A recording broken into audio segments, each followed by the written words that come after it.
Thank you very much and welcome back. Deputy President, we were talking hustlers before we took the break. And I want us to wind up on this hustlers versus dynasties. I don't know about dynasties. You look for somebody else to explain about dynasties. It goes together. It has gone together. It is in the public domain. But let me put this question to you, Deputy President. Don't you find it irresponsible politically to run a campaign that is trying to use poor masses as a political movement? Don't you think you're actually dividing people in order to lead them, which is an irony? You see, I have told you, Lennox, are you saying the bottom-up approach that President Biden is also using poor people to divide the country? The bottom-up approach, my friend, is a scientific economic model. It has nothing to do with poor people. It has nothing to do with rich people. It is a model that works. We are changing the the economic model from trickle down to bottom up. That is what the US is doing. That's what we are doing. That's my proposal. Secondly, I have told you we must create jobs. We must be deliberate about creating jobs. And that we must do. And it will take very little for us to achieve that. Number two, we must inspire, we must finance the ordinary businesses as a mechanism of bottom up. And number three, we must reform the whole tax arrangement, yeah, so that everybody carries a proportionate burden of our debt. And you know, President Kibaki laid the foundation. When President Kibaki took off, and that I'm going to speak to you about debt. President Kibaki took office in 2003 when we were collecting 250 billion shillings every year as a country. By the time he was leaving office, we were collecting 900 billion shillings every year, close to almost $1 trillion. We have grown that in our first 5 years. We've grown it to 1.5, thereabout 1.6 trillion. It is not what we expected. And there are reasons for it. The reason why we had the plan to create jobs, people who work pay tax.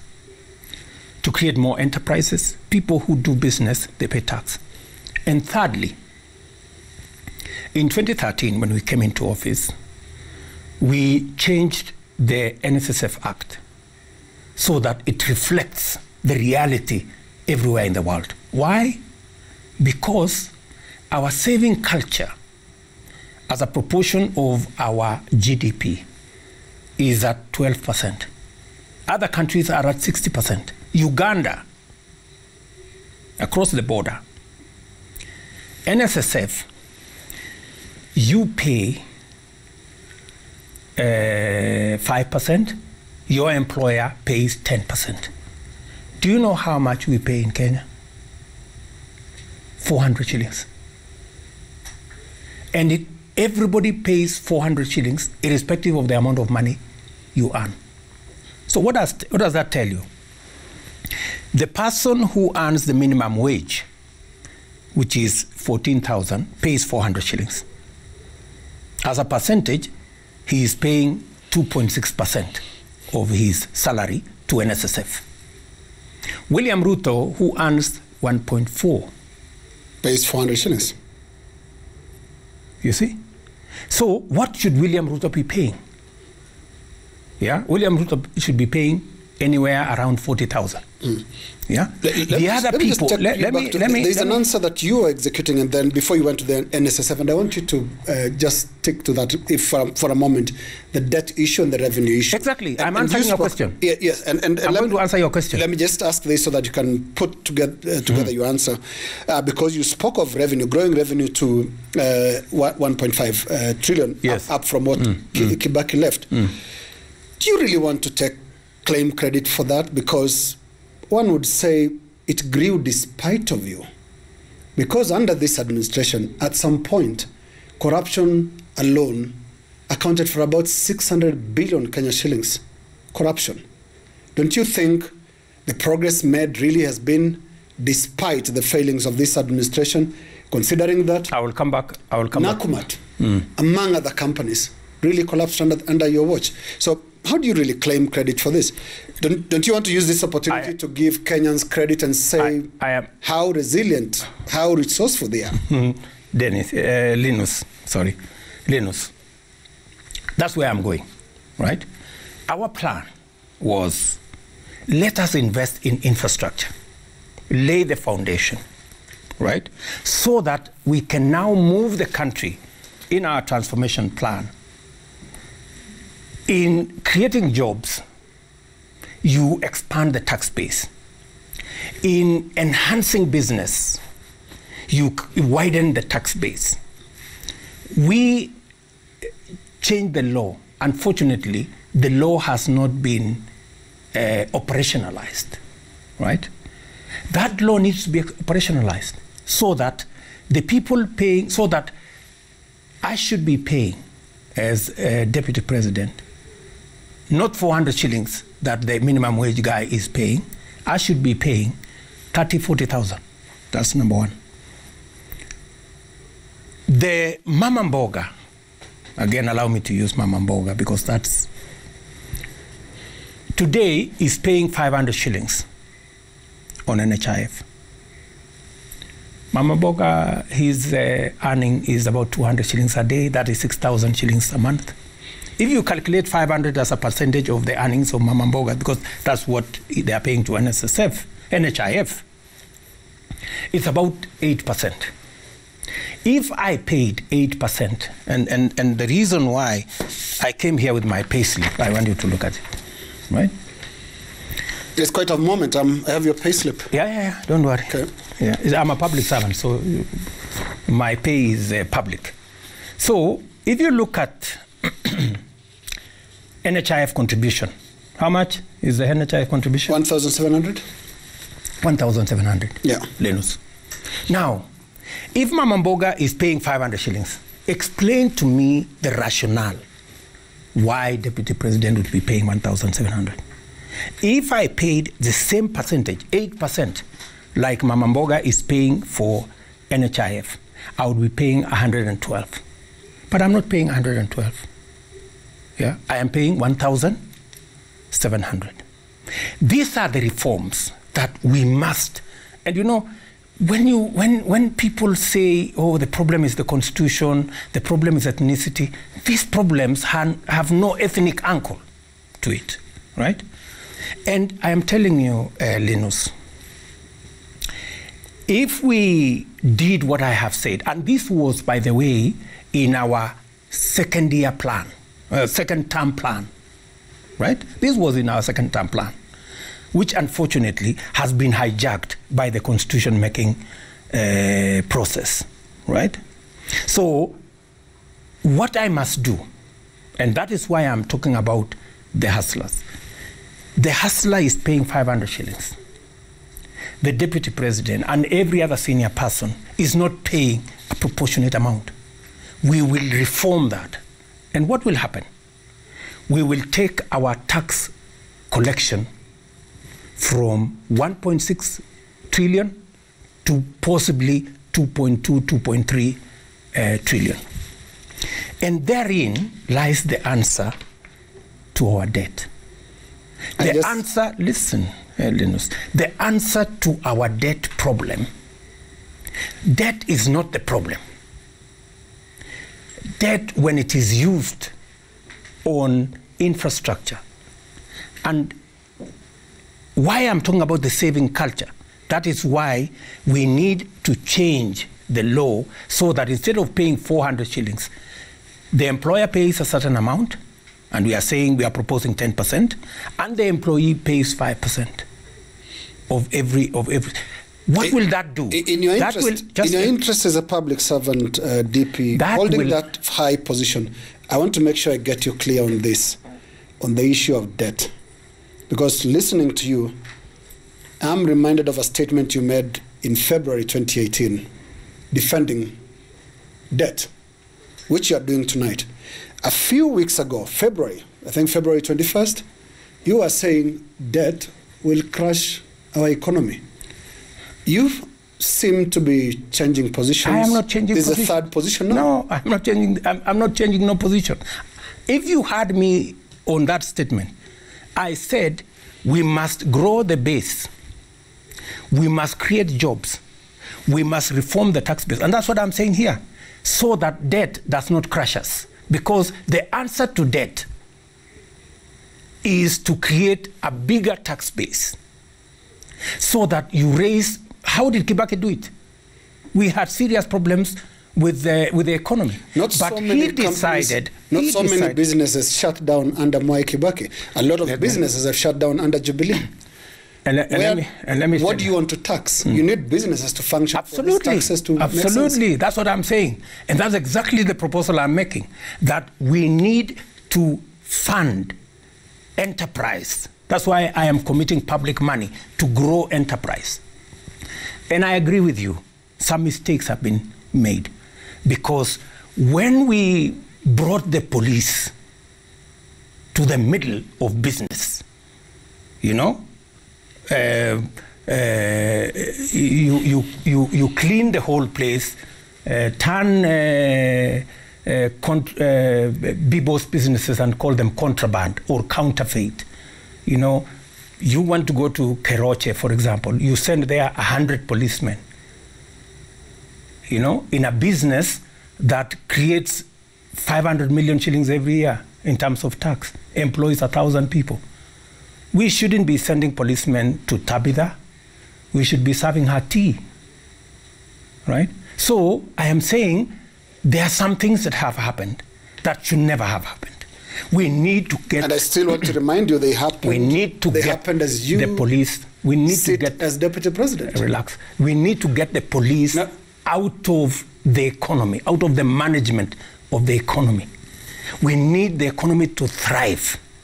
That is why, instead of sending policemen, I am proposing that we inject public money to grow enterprise. That is the answer to the debt problem. The problem, Linus, is not the debt. The debt will crush this country unless we do what I am saying. We expand job creation so that people pay tax. We grow enterprise by making sure that we inject public money in growing enterprise. We reform the tax regime, whether it is NHIF, whether it is NSSF, so that, and with just those interventions, we should be able to create another 500 billion shillings to finance our development. Let me tell you, any economist will tell you, Linus, investment is a function of savings. What I am saying is we need to move our savings from the 12-13% where we are now to 25-30%. And how do we do it? The way I've told you. We need to change NSSF. Instead of people paying 400 shillings, I should be paying 200,000, and the next person should be paying what they are paying. Because that way, we do many things. We create a pool of resources. Instead of us going to borrow, we can borrow these resources because they are local resources and use it for development. We will stop borrowing from banks and allow the public to borrow from banks.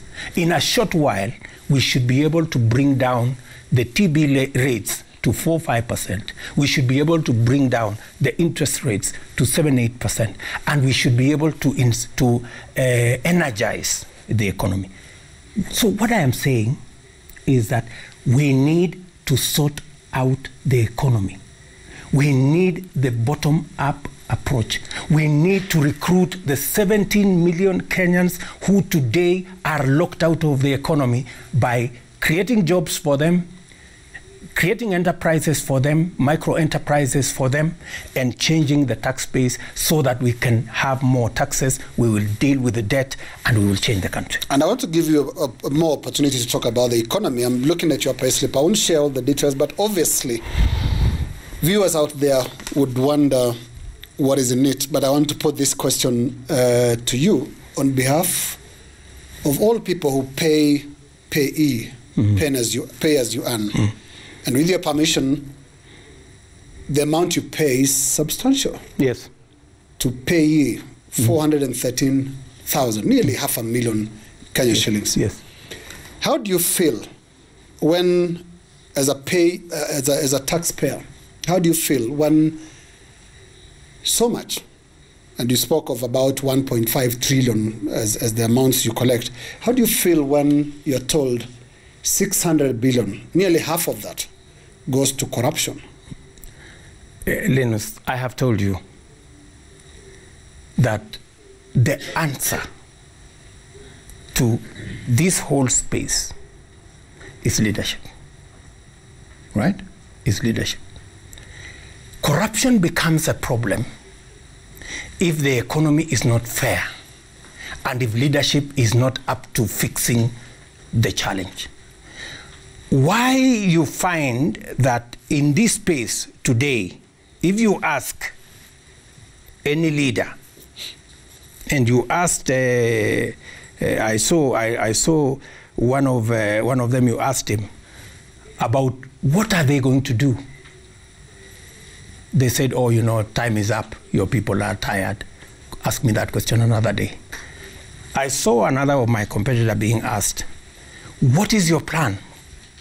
And he said, "Oh, you know, I don't want to make promises because I run the risk of not implementing any promise." I mean, but they watch you and say you're making exactly the same promises, despite being deputy president. Linus, very high position. I have told you the function of a deputy president. The Constitution says you will advise the president, and stops there, right?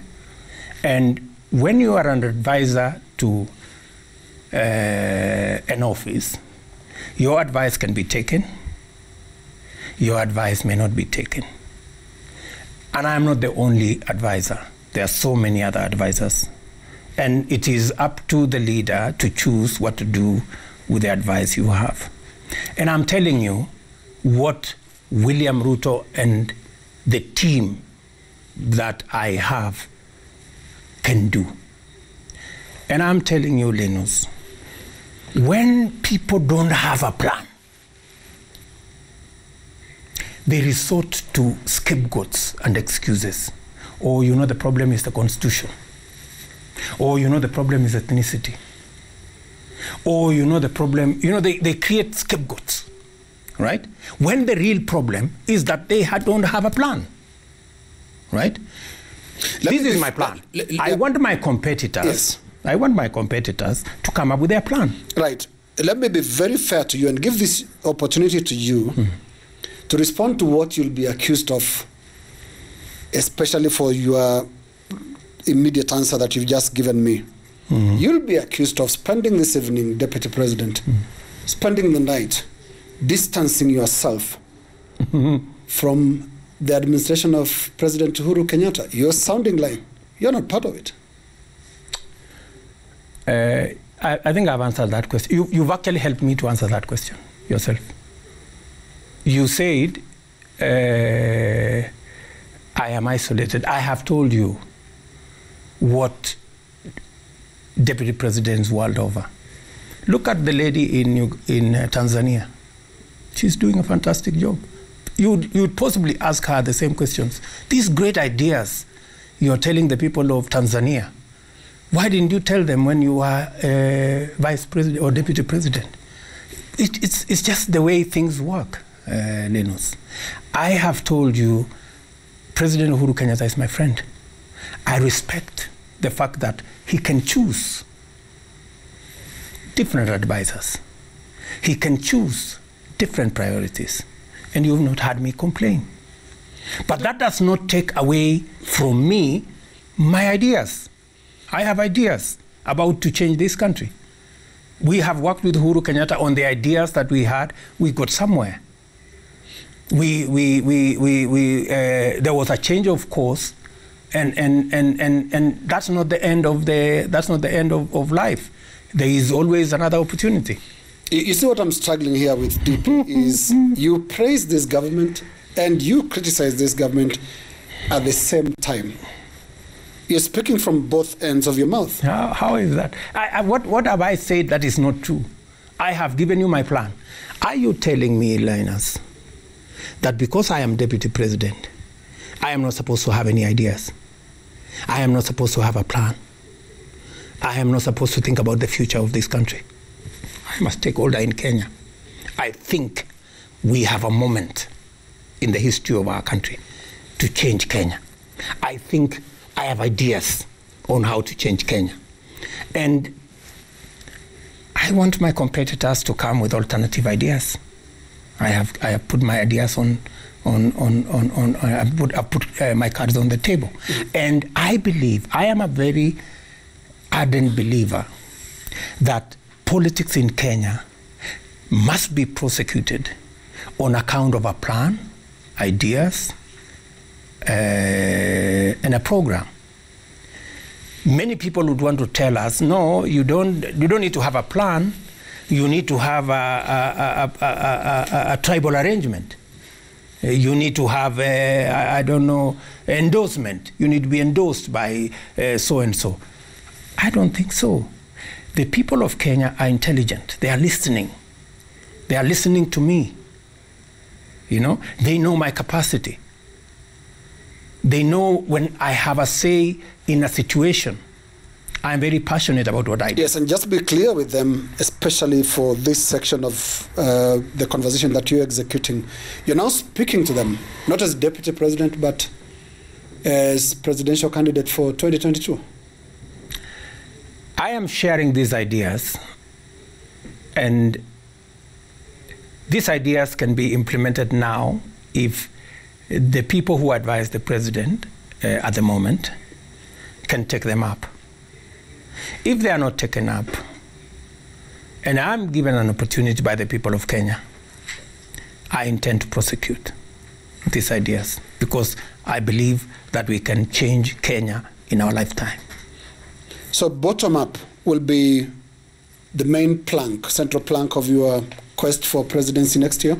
Bottom-up, where we create jobs, and I have ideas and a clear plan on how to create jobs, on how to inspire enterprise, on how to change the tax bracket, the tax regime, so that it is fair, so that I am not paying 400 shillings when the lowest paid fellow at 15,000 is paying the same as me.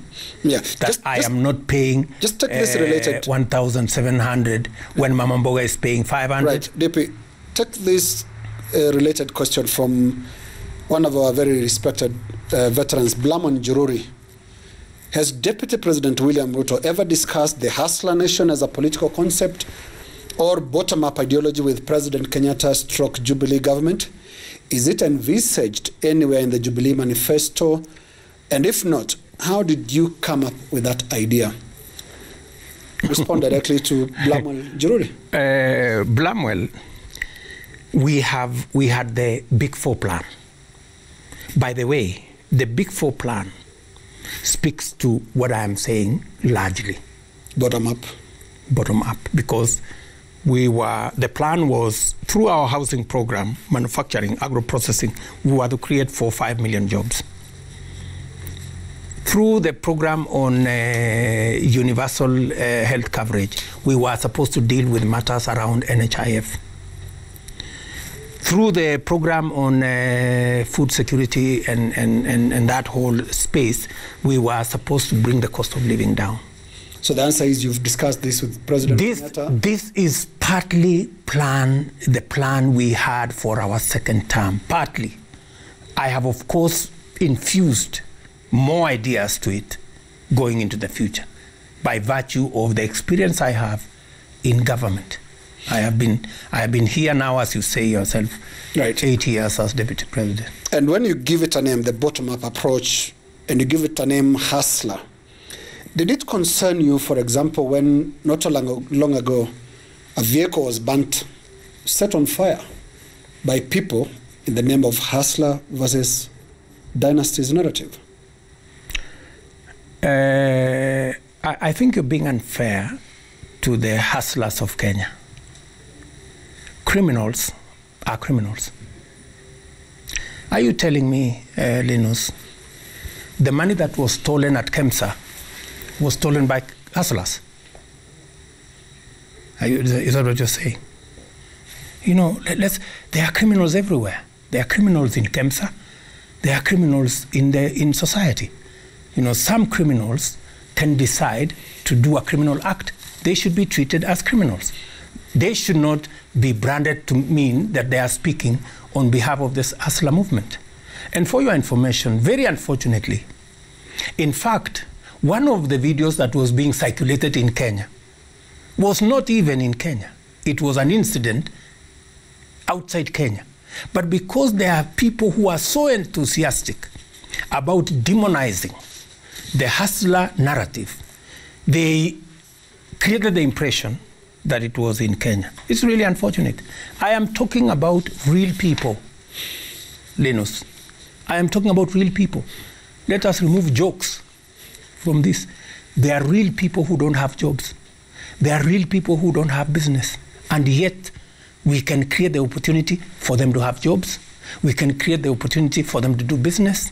And they can help us deal with the challenge of poverty, and they can help us deal with the challenge we have of debt. I want us to find more time just to talk a bit about your presidential aspirations for 2022. And Talk All Over has been about building of alliances. There is a conversation that has really cropped up over a meeting between yourself and the ODM Deputy Party Leader, Governor Oparanya. And the reference is talk of an alliance with Raila Odinga. Let me put this to you. You call Raila Odinga Mganga. He calls you high priest of corruption. What kind of an alliance would that make? How has Raila come into this equation? I thought you said I met Oparanya. Is the ODM Deputy Party Leader? How is Oparanya? Are you telling me I cannot have a meeting? And after your meeting, you actually met Raila Odinga? Are you telling me I cannot meet Oparanya as a person, except and only when he is sent by Raila Odinga? Clear the air. You had the meeting. Let me tell you, Linus, there are so many, you know, the space we are in, you know, the culture we come from, is suffering from a hangover. You know, I run the largest alliance in Kenya. The Hustler movement is the largest alliance in Kenya. Alliance of interests, alliance of border people and Mama Mboga and the small people and ordinary people. People are not used to that kind of an alliance. People believe the only way to have an alliance is to have an alliance with the leader of a tribe. You know, that you can only discuss an alliance if you are talking to leader of this party or that party or the other party. Number one. I said we will have a different conversation. We are having a different conversation. I promise you that we will have a different alliance. We will have an alliance of ordinary people in 2022. We were told in 2017 that it is not possible to win an election on a platform of a development agenda. You have to do something about tribes. I want to tell you, Linus, we won the election in 2017 on one account. We sold our development plan to the people of Kenya. We sold our track record and we sold our future plan. The election. The NASA people had the tribal arithmetic story. We beat them by a big margin. I want to tell you, we are going to have a different alliance in 2022. an alliance of ordinary people. The election, but let me answer directly. The election in 2017 was nullified, and we don't know what is in the server up to now. So I don't know whether we want to go there. But on the issue of alliances, we want the election fair and square. Let me go to the issue of alliances, because you seem to run away from the reality of Kenyan politics since 2002. This has been the reality. Every close to the election, we've seen alliances coming up. Mwai Kibaki, Raila Odinga, the team that left KANU, worked to form NARC that went on to form government. You worked with Uhuru at the time. In 2007, you were in an alliance called ODM, the Orange Democratic Movement. In 2013, you were in an alliance of URP and TNA. In 2017, you collapsed the parties supposedly to one party called Jubilee, but was still an alliance of many parties, about 14 of them.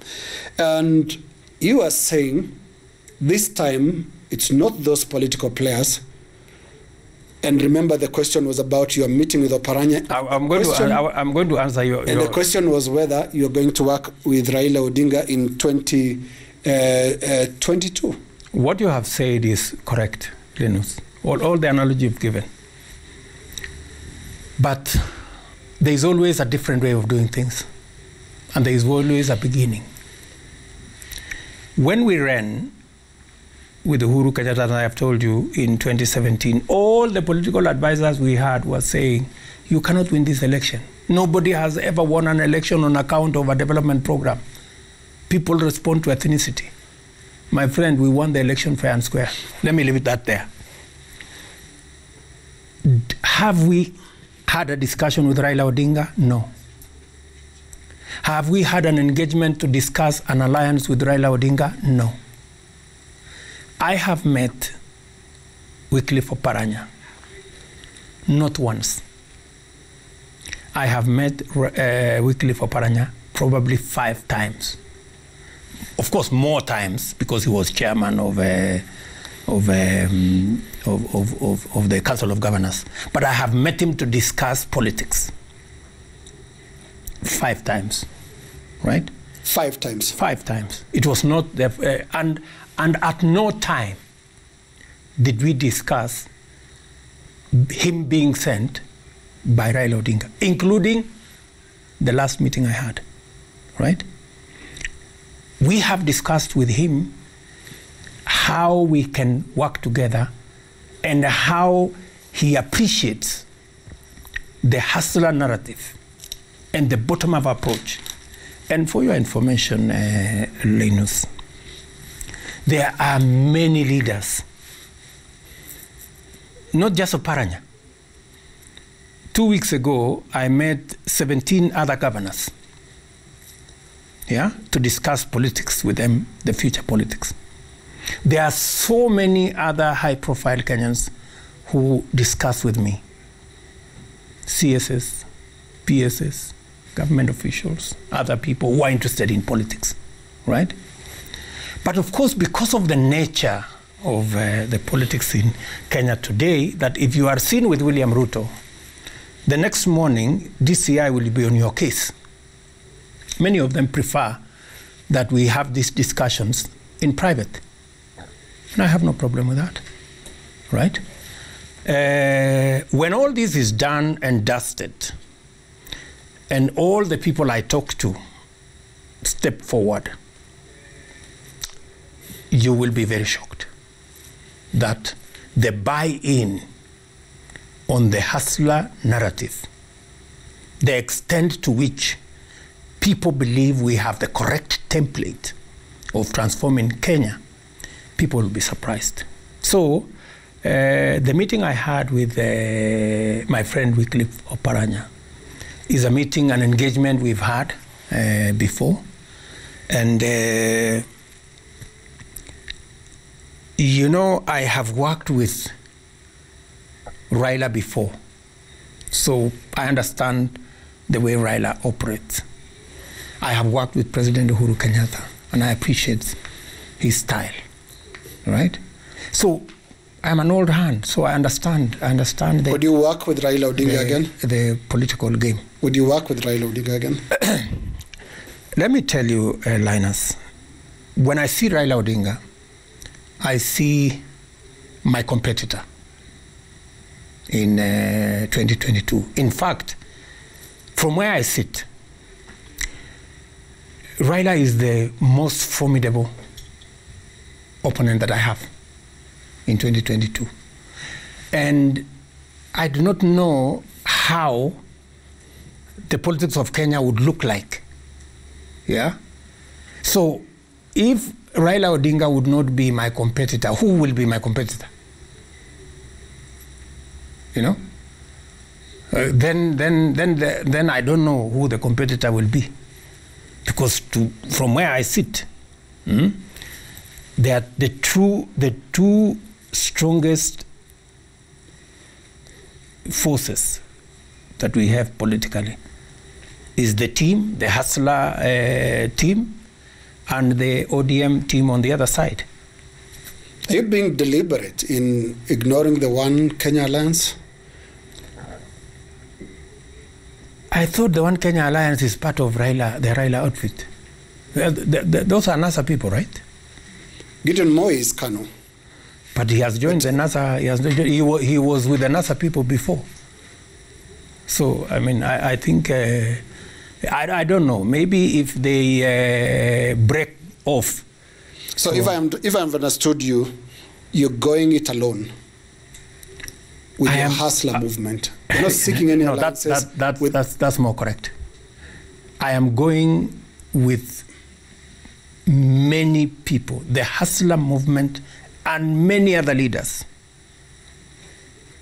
Yeah, many other leaders. I just told you that aside from Oparanya, I meet on a regular basis with many other leaders in Kenya. For the moment, they have to meet me in private because I do not want anybody to be harassed.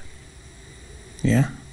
Not to take you too far ahead, Deputy President. Yes, sir. But you've been very clear in terms of your intention to run for president. How would you feel if you are told that what you'll be doing is to run against your own record of the last 10 years, which includes, in the assessment of a lot of people, the most corrupt administration in the history of Kenya between 2013 and now?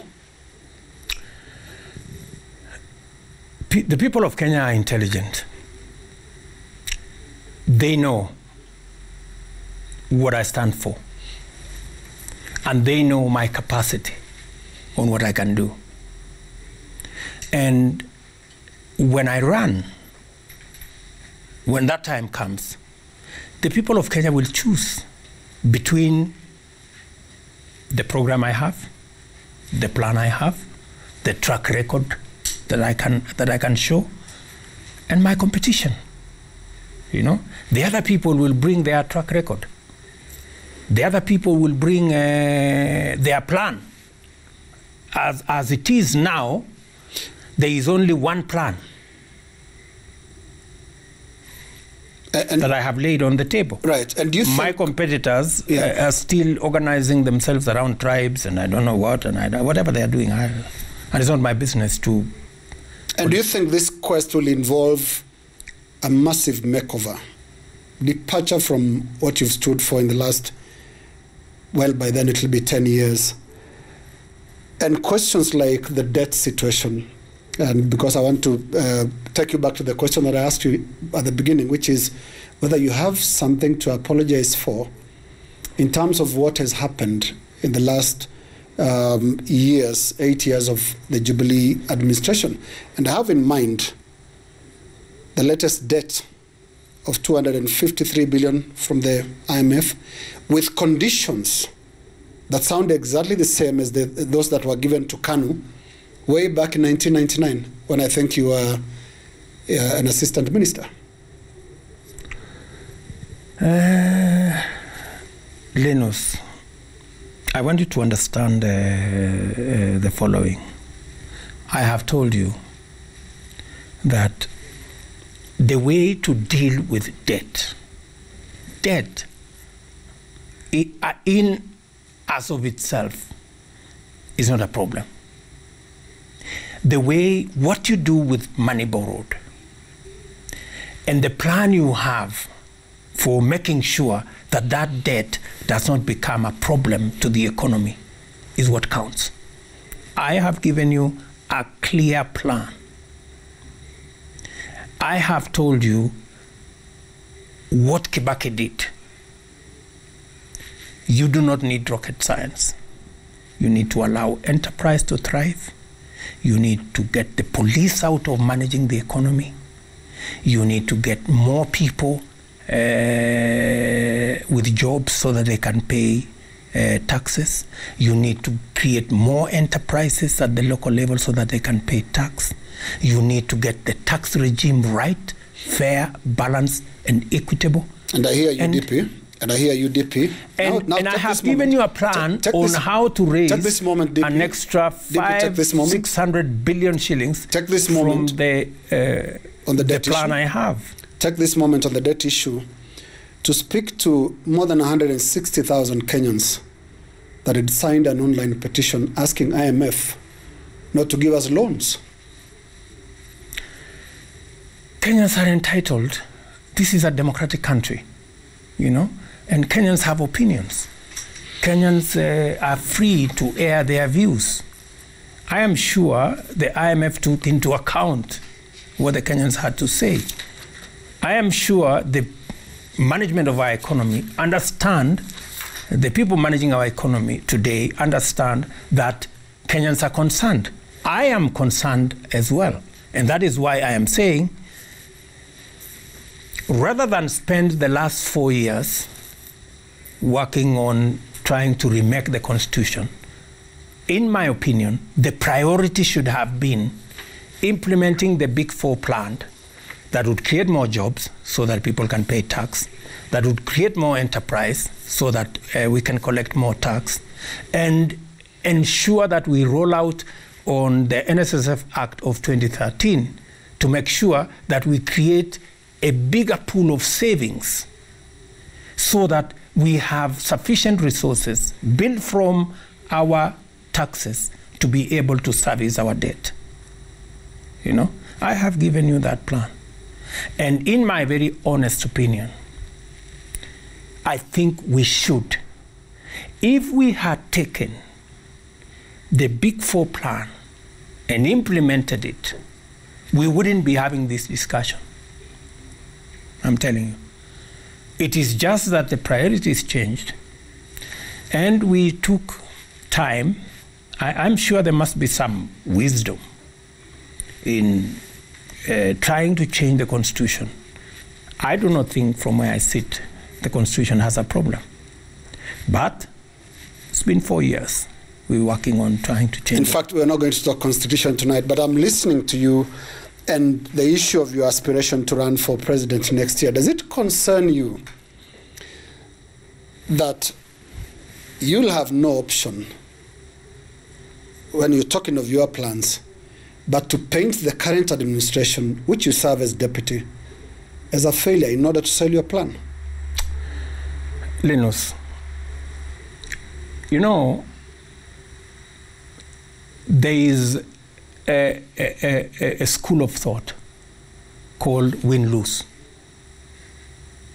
There is another school of thought called win-win. You cannot rubbish the Jubilee administration that has done nothing, right? We have clear deliverables that this administration has done. There are gaps. You know, if I told you on a score of 1 to 10, maybe we are not at 10, maybe we are at 7, right? And a win-lose mentality would say, for you to be able to move forward, you must demonize the past. There's been gaps, but that does not mean that we cannot close the gaps and move the country forward. You know, there are issues that the administration has done very well. We need to build on that. And we've done very well on matters to do with infrastructure, on matters to do with getting our education and human capital development, all the way to TVET. We've done very well with matters to do with electricity generation and distribution. So those are the things you can build on. And I want to tell you, Linus, I do not have to bastardize this administration. I do not have to create an enemy out of anybody for me to move forward. There is a possibility that we can build on the good that this administration has done, improve on the areas of weakness, and be able to build a better future. So take me this journey. Candidate William Ruto on the campaign trail next year. Will you praise President Uhuru Kenyatta?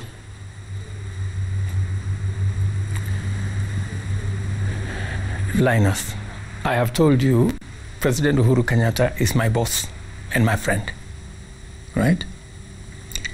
And the election next year is not about President Uhuru Kenyatta. The election next year is about the issues the people of Kenya are concerned about. It may not be necessary to speak about personalities. It is said, Linus, that simple minds discuss people. Average minds discuss events. Serious minds discuss ideas. Next year, I will be discussing the ideas I have told you about on how to move Kenya forward. I will not be discussing about individuals. And I want to get some practical lines here. How will you, for example, discuss the issue of Aror Kimorer, loss of 21 billion Kenya shillings as per the auditor's report through these scandals of dams? How will you address that in your campaign rallies next year? Very good question, Linus. Shortly, the country will get to know the politics and the deceit about Aror and Kimorer. Shortly, right? Maybe the cards will play out before next year, and the people of Kenya will get to know what actually happened. Yeah, what actually happened. That it was part of this grand scheme to create a certain perception about William Ruto. And in the process, the government of Kenya is going to pay dearly. It's really unfortunate, but that's the cost of bad politics. And I'm telling you, you stay in Kenya. We are praying that God gives us life. Shortly, the people of Kenya will know the truth. What is that truth? The last time you spoke about Aror Kimorer, you said only 7 billion was lost, not 21. Is that part of the truth? My friend, I have told you, just hold your horse. The truth will come out as to what actually happened. Why was the dam, why were these dams cancelled? Were they cancelled procedurally? What was the problem? You will get to know. Right. I'm still now floating with you in your presidential campaign next year. Why are you floating? Yes, and I want to hear what you would tell the public on the Galana Kulalu project that turned out a failure. And in the same breath, the farmers of North Rift, the breadbasket of this country, that used to make a lot of money through maize, through wheat, but not anymore because space has to be made somehow deliberately for imports.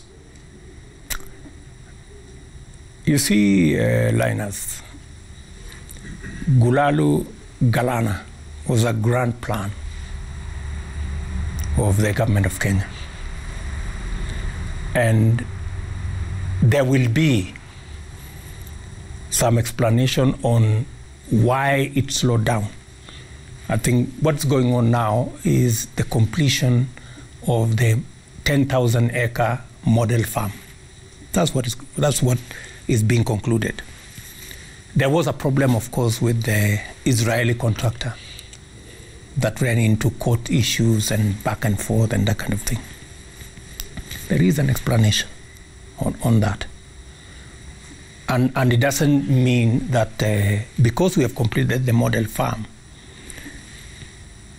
the next phase was to build the dam to be able to now do the rest of the farm.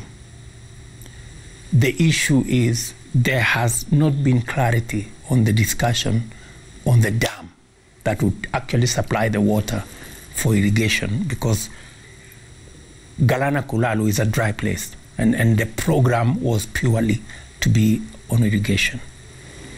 On the North Rift farmers in the North Rift, under President Kibaki, I was the Minister for Agriculture. And I am the one who introduced the subsidy program to enable farmers to be able to produce food, largely maize, and make it affordable. Unfortunately, the subsidy program, we've had to withdraw because of competing interests of resources, right?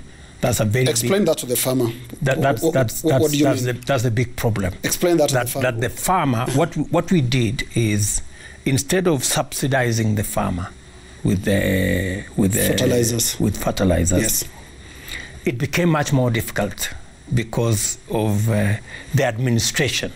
You know, not everybody got the fertilizer. So those who got, the others who did not get the fertilizer complained because there wasn't sufficient resources to make sure that every farmer gets the fertilizer, right? There wasn't sufficient resources. And so because of that complication, it had to be withdrawn. There is the whole issue of competing interests between paying the farmers well on one end and the consumers. What happens to the consumers? If you pay the farmers this price, the cost to the consumer goes up. So there is always a balance that has to be struck between how much you pay the farmer and what happens to the price that the consumer ends up with. So it's always a delicate balance that has to be managed. The one conviction we have in court of maize-related offenses that involves a politician, isn't that a statement that politicians have big interests in ensuring that the farmer doesn't really get off the ground, whether it's with sugar or maize, so that the imports business is kept thriving? You see, Linus, that whole space was part of what we needed to address. When you saw the plank, food security, in our Big Four plan, we needed to address wholesome to make sure that farmers are guaranteed the right price, whether it's maize, whether it is sugarcane, whether it is milk, whether it is whatever. But that plan, the Big Four plan, and the whole food security component of the Big Four plan, we never got it off the ground, right? And I don't want to look like I am blaming the people who are running that program for the president. I don't want to go there. But that was part of our plan. Similarly, I don't want to be unfair by not giving you the opportunity to clear the air. Your name keeps coming up on maize imports, Are you a player in that? I have never imported 1 grain of maize anywhere. Never. I grow my own maize. And by the way, I don't even sell my maize. I use it on my chicken. So I don't sell any maize to anybody. Yeah, I stopped selling maize to NCPB long time. I feed it on my cuckoos. Then I sell eggs. We're approaching conclusion, DP. Yeah. And I still think there could be a lot of things to explain in your campaign trail next year. And of course, I'll let you update the country on the status of the stadiums that Jubilee promised. And you are the lead person on the stadium's agenda. So go ahead and... I was made the lead person. No, you did make yourself. All the clips that are video clips about stadiums, you are right at the center of that. So how many stadiums have you delivered? I think already the stadium in Meru is complete. The stadium in Embu is complete. Just to put it as a blanket, the whole stadium arrangement, we now have sufficient resources, and the president has directed that all the stadium that we promised as an administration must be concluded before the end of this year. My last question tonight, yes, sir. DP. I knew Kipyegon Kenei. Yes. An officer who served in your office, who then dies mysteriously with a gunshot to the head.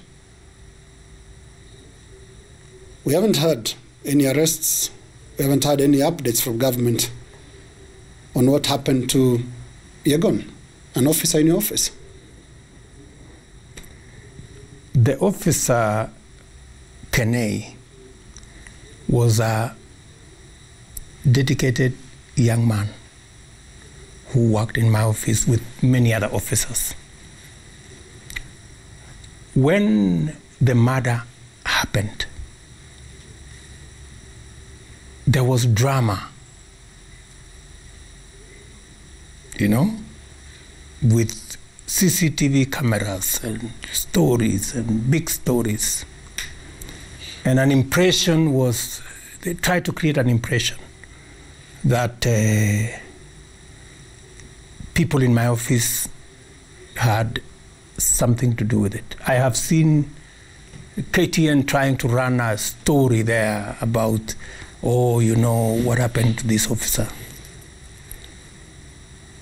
Let me tell you, Linus, very categorically, I have told the IG and his officers that they must get to the bottom of that story. Whether it is murder, whether it is assassination, or whatever it is that happened. And things happen. I saw the other day an officer killing the wife and killing himself, right? A police officer. So there are many incidences that happen, but it is up to the police to investigate and get to the bottom without drama, without unnecessarily creating politics around it. Well, when you make reference to that incident of police officer shooting the wife and self-dead, you're not suggesting Kenei committed suicide? I have no suggestions. I am not an investigating officer. I'm just putting the cards on the table that it's up to the police to investigate. If the family is watching tonight, yes, what do you want to say to them? I have been very forthright with the family. In fact, I got to learn that that officer is somehow related to one of our ministers, right? who is a very close friend of mine. And I have been very clear to the family. I think some people have been trying to sell theories to the family, of course for political reasons. Or, you know, maybe the deputy president knows, maybe the deputy president's office knows. I want to tell the family straight to their eyes that as much as they want to get to the bottom of what happened to Kenei, so do I. And so do many other Kenyans who believe in justice and believe in fairness and believe in ensuring that no life is lost in the manner in which the life of Kenei was lost. And Deputy President, we end it there. Thank you. We want to thank you very much for this very long interview. In the words of some of your opponents, it's getting late, and which is why we have to finish here. My name is Linus Kaikai. We thank you for watching. We've been live from the residence of the Deputy President, William Ruto, here in Karen. Thank you for watching. Have a good night.